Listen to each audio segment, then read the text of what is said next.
కేసులు అటెండ్ అయ్యాం, చంద్ర గారు తెలుసు. ఆ తర్వాత కేసులన్నీ కూడా తగ్గించుకుంటూ వచ్చి ఇప్పుడు ఆల్మోస్ట్ మినిమంగా ఉన్నాయి, ఇంకా 1-2 కేసులు ఉన్నాయంటే. సో దీని అందరికి కూడా కారణం ఏంటంటే, నేను బెంగళూరులో ఫస్ట్ అప్లైట్ అథారిటీ ఇన్ఫర్మేషన్ మీటింగ్కి అటెండ్ అయ్యాను. వాళ్ళు కూడా ఇన్ఫర్మేషన్ ఇచ్చారు.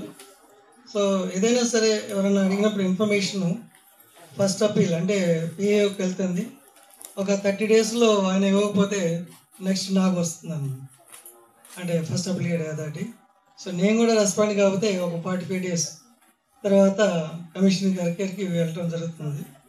సో ఈ విధంగా ఇన్ఫర్మేషన్ యాక్ట్ అంటే ఇన్ఫర్మేషన్ అడిగినప్పుడు మామూలుగా ఇవ్వకపోయినట్లయితే రోజుకి 250 రూపాయలు చొప్పున మ్యాక్సిమం లిమిట్ 25,000 వరకు వేయడానికి కమిషనర్ గారికి అధికారం ఉంది.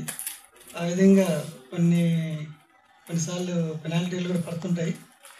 సో ఈ ఇన్ఫర్మేషన్ ఎవరైతే ఇవ్వకపోయినట్లయితే లేకపోతే ఏమన్నా ఇబ్బంది పెడుతున్నట్లయితే కూడా అది జనరల్గా అందరూ కూడా రక్షించదగింది కాదు. ఇన్ఫర్మేషన్ అంతా కూడా అంటే మనమంతా కూడా ఇన్ఫర్మేషన్ ఏజ్లో ఉన్నాం. సో స్మార్ట్ ఫోన్స్ ఇది కానీ ఏ ఇన్ఫర్మేషన్ కంప్యూటర్ ఇస్తుంది. అలాంటప్పుడు సంస్థలు కానీ గవర్నమెంట్ సంస్థలు కానీ మిగతా సంస్థలు కానీ అడిగిన ఇన్ఫర్మేషన్ సకాలంలో ఇచ్చినట్లయితే అందరికీ ఉపయోగపడుతుందని అన్నాను.